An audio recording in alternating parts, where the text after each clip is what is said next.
Muy bien, continuamos con las charlas técnicas. En esta ocasión vamos a hablar sobre la gestión del control de versiones.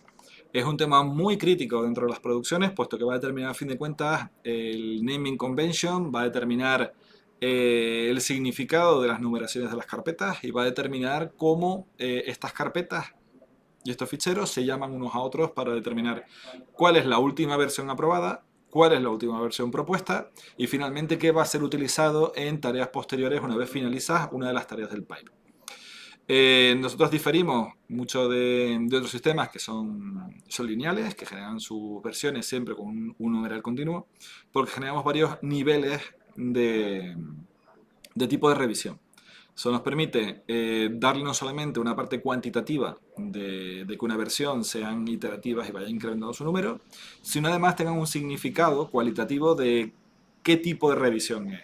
Si es una revisión de trabajo, es un WIP, si es una revisión para ser revisada, propiamente dicho, o si es una versión que debe ser consumida. Y eso va a determinar los procesos de publish y los procesos de transformación de los ficheros a medida que se combinan entre ellas.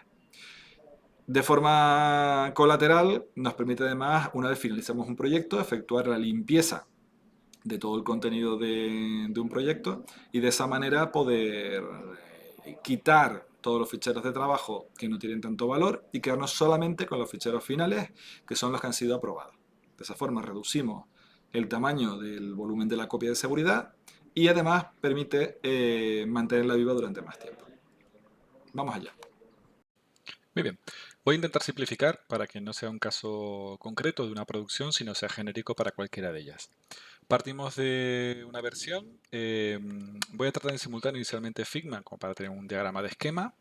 Voy a tener el gestor conector que va desde plataforma hacia el DSC de operativa, que de hecho voy a clicar aquí para que siempre esté visible, no se nos vaya.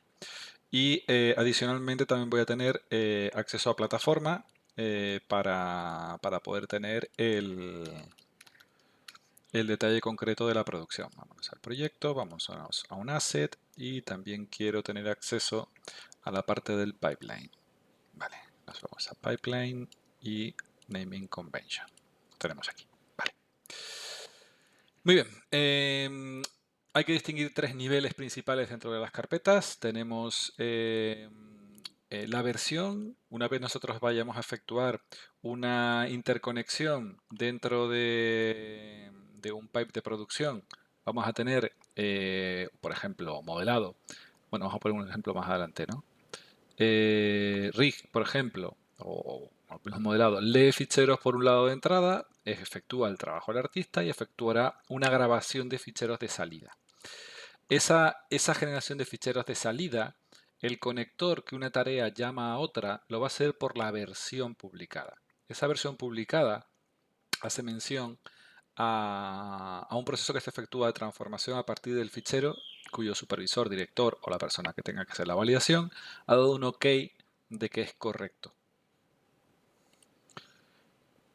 Esos procesos de transformación que suceden en muchas ocasiones dentro de los DSC están sujetos, por ejemplo, o bien a los propios builders, a los procesos de ejecución de código que van a construir las primeras versiones de las escenas, o bien a través de los publishers, que son los que van a efectuar las transformaciones de salida. ¿De acuerdo? Entonces, partimos del hecho de que los ficheros van a ir mutando en función del estadio desde que el artista empieza a trabajar hasta que finalmente esa fase de trabajo ha acabado y es reutilizada ese fichero por otra entidad dentro del proceso de trabajo. Bien, vamos a coger como ejemplo a un personaje en concreto. Vamos a coger a Eli del proyecto de Blender Foundation y vámonos a la tarea de modelado. Vale. Y vamos a ver aquí que, por ejemplo, tenemos versión 1, revisión 2. ¿Qué quiere decir esto? Dentro del asset de Eli, vamos a poner, por ejemplo, el ejemplo de modelado. Vamos a tener una cabecera de naming, que es el aterrizaje a servidor local de ese fichero dentro de la instancia que se ha determinado, nombre de proyecto, área funcional de trabajo, en este caso es preproducción, es un asset de tipo personaje, nombre del personaje, nombre técnico, subcarpeta de la tarea y la versión. Esta información la sacamos a partir del pipeline, porque en el naming convention hemos determinado cuál es el naming del proyecto, cuál es el naming de la carpeta de preproducción de tareas, y después dentro de los departamentos, concretamente esto es modelado, modeling, la tarea de modelado, tenemos aquí cómo se llama la carpeta que va a contenerlo y cómo va a construir el terminal del nombre del asset en cuestión. Esta información centralizada que tiene el backend nos va a generar hasta este punto la carpeta raíz, con lo cual tenemos la cabecera de la tarea de modelado, en la cual debería aparecer, voy a poner un ejemplo de un fichero, la raíz del proyecto es esta, bueno, cogemos el nombre entero, vale, con lo cual el fichero que debería estar ahí dentro, concretamente debería ser este, model. Vale, punto, en este caso es un proyecto de Blender Foundation, punto blend, MA o como lo queramos llamar. ¿Vale? Debería estar ahí colocado como publicado de la tarea de modelado. ¿Por qué no tiene versión? Perdón, cierto. Ahí. ¿Por qué no tiene versión? Porque está en la cabecera del modelo. Sería el último modelo publicado para ser utilizado. En la mayoría de las ocasiones esto no sucede así. Se utiliza una versión llamada versión 01, que es la que va a ser de cabecera para la publicación. ¿Vale? Como este fichero está dentro de Blender 01, debe tener el sufijo pertinente, versión 01. De esa forma, tanto el árbol de carpetas que lo contiene como el fichero que lo define tienen un email equivalente. Si este fichero, por algún motivo, se sacase de sitio, solo leyendo el contenido sabríamos dónde tiene que estar colocada. Sabemos que es un modelo de tipo personaje, cuyo ID es el número 1, este es el nombre del objeto, tarea modelado, versión 1. Sabríamos que tiene colocada ahí. Muy bien. Este fichero que está aquí dentro del fichero 01, vamos a encontrarnos que para que aparezca tiene que haber sido aprobado. Por lo tanto, vamos a ver cómo se construye esto desde la parte más temporal, desde que un modelador se le asigna la tarea, hasta que finalmente el modelador acaba dentro de la versión 1, que va a ser llamado, este fichero, por tareas posteriores para generar el árbol de dependencia. El trabajador en cuestión, antes de efectuar una R1 y antes de hacer la versión R1 que es para revisión, va a efectuar una versión temporal que es un WIP. Ese WIP es nuestro tercer nivel, es el más temporal de todos y es en el cual trabaja. Dentro de WIP lo que vamos a tener es justamente esos ficheros en los cuales el trabajador sigue trabajando, aún no ha finalizado. Acaba una jornada, llega el día siguiente, abre el día anterior, continúa trabajando, pero su trabajo no está finalizado. ¿De acuerdo? En ese momento, el estudiante está trabajando cuando está usando todas las tools de Maya o la herramienta DCC en cuestión para poder efectuar su trabajo. Una vez él considera que ese trabajo está listo para ser revisado, que es la clave en este asunto, o sea, él va a estar aquí trabajando en ficheros que tienen una sintaxis de revisión 001 y WIP 000 4 dígitos, pues X. Empieza siendo el 1 y de aquí generará X ficheros, que son ficheros de trabajo, que almacena básicamente para poder tener un control de su día a día en cuanto a trabajo. Muy bien. Estos ficheros de trabajo se encuentran dentro de su carpeta versión, revisión, WIP, dentro del, bueno, claro, cada fichero de estos va dentro de una carpeta WIP, perdón, era así. Cada carpeta de fichero WIP va dentro de su carpeta WIP que lo contiene. Estos WIP pertenecen a la carpeta de la revisión 1. En esta carpeta no hay ningún fichero todavía colocado porque aún seguimos trabajando en los ficheros de revisión de WIP. Estos ficheros son ficheros de trabajo completamente, por lo tanto, una vez finalice el proceso, son candidatos a ser limpiados y una vez este artista considera que su trabajo está listo para ser valorado, efectúa una publicación a una revisión. En ese momento, este WIP es cuando realmente se crea y se renombra con el nombre que justamente va a tener la revisión de cabecera. Con lo cual tendríamos la primera revisión del proceso.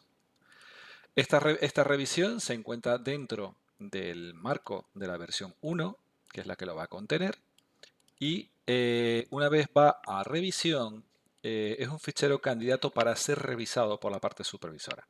Por lo tanto, el supervisor de modelado o lo que fuera, va a efectuar feedback respecto a él. Esto lo tenemos expresado, por ejemplo, dentro del gestor de tareas, por medio de todo el feedback que hay aquí dentro. Todos los comentarios y cambios de estado van referidos justamente a la revisión en cuestión. Aquí debajo tenemos otras revisiones, revisión 1 con comentarios, que tiene que ver con el material subido.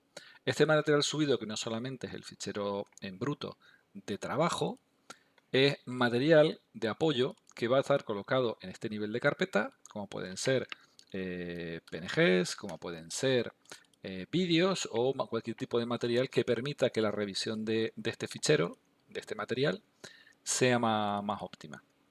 El sistema conoce que lo que está publicado dentro de la R1 realmente proviene de una versión, de una revisión de WIP que la ha generado. Entonces, esta relación nos va a permitir hacer una cadena. Pongamos el caso de que esta revisión tiene un retake, tiene una modificación porque tiene comentarios, con lo cual se registran todos los comentarios y a partir de ahí el artista comienza a trabajar en una siguiente versión de WIP. En ese caso, lo que se va a efectuar es una siguiente revisión, una revisión 2, que como se hizo en el caso anterior, no contiene nada inicialmente porque el candidato va a estar trabajando en su WIP revisión 2, WIP 1. Y a partir de ahí repetimos el proceso.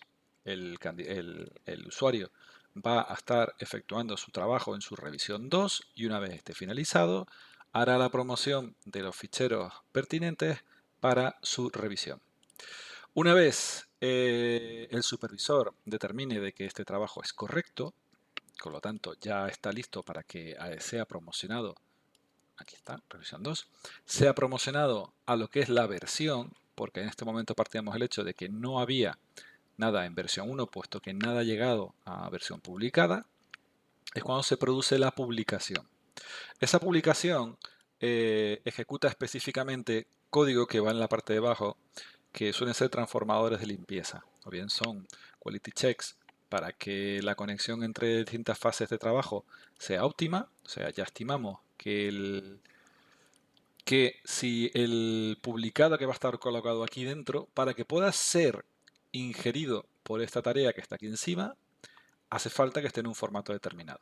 Esa transformación justamente es la que tenemos definida dentro de estos bloques de código que al ejecutarse son los que efectúan la transformación de esa escena para que sea compatible con la siguiente fase de trabajo.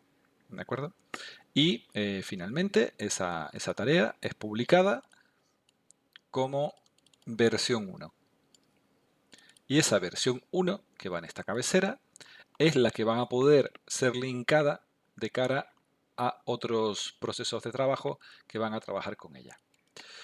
Esta organización de los ficheros nos permite muchas ventajas. ¿Por qué? Si por ejemplo, si esta tarea fuese a ser revisada con una versión sucesiva, nosotros lo que podríamos efectuar es una nueva revisión, una revisión 3, en la cual aún no tengamos modificación del fichero, mientras esta no esté promocionada como fichero finalizado, lo que contiene la versión publicada en la versión 1, que es la que está siendo utilizada, no se ve modificada.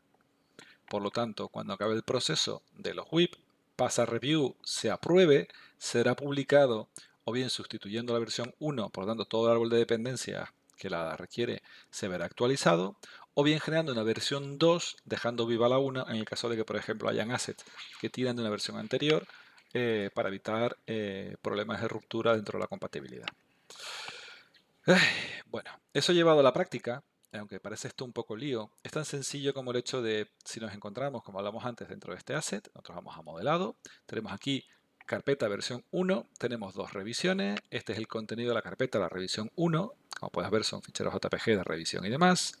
En la revisión 2 además tenemos ficheros de Blender y demás, que están listos para revisar, y aquí tenemos los WIP, que el sistema están vacíos en este momento, nos permiten efectuarlo. Entonces nosotros aquí simplemente con una pulsación podemos desencadenar la descarga, actualización y elementos. Y aquí podemos también decirle que nos abra la carpeta para poder hacer un registro del contenido.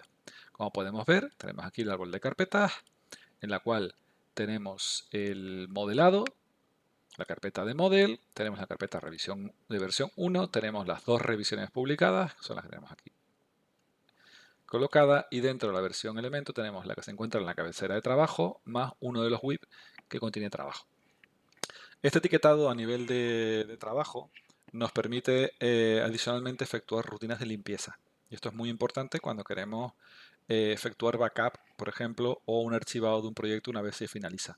Porque automáticamente le vamos a indicar de que todos los WIPs que están en este nivel sean borrados. ¿Por qué? Porque ya contamos no solo con la versión publicada, sino con sus revisiones que no han sido alteradas. Porque en muchas ocasiones en el paso de revisión a versión se efectúan transformaciones sobre el fichero para ser efectuada. Aquí es donde, por ejemplo, podrían aparecer ficheros como USD o otros formatos en el proceso de transformación del fichero.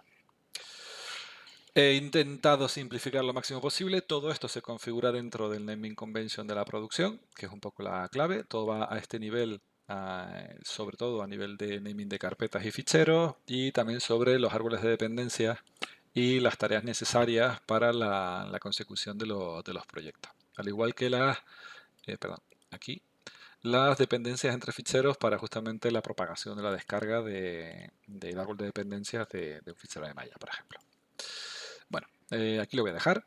Espero que sea de utilidad. Cada proyecto siempre tiene un naming convention diferente y hay que adecuarlo a la necesidad del proyecto.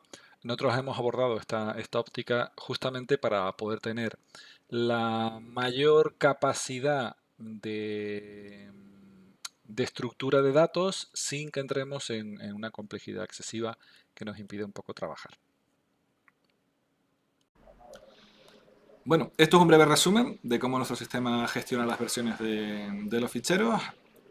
Como todo, es cuestión de adaptarlo y poder tener lo mejor de los dos mundos. Y conseguir pues tanto seguridad como escalabilidad y mantenimiento de nuestras producciones a futuro.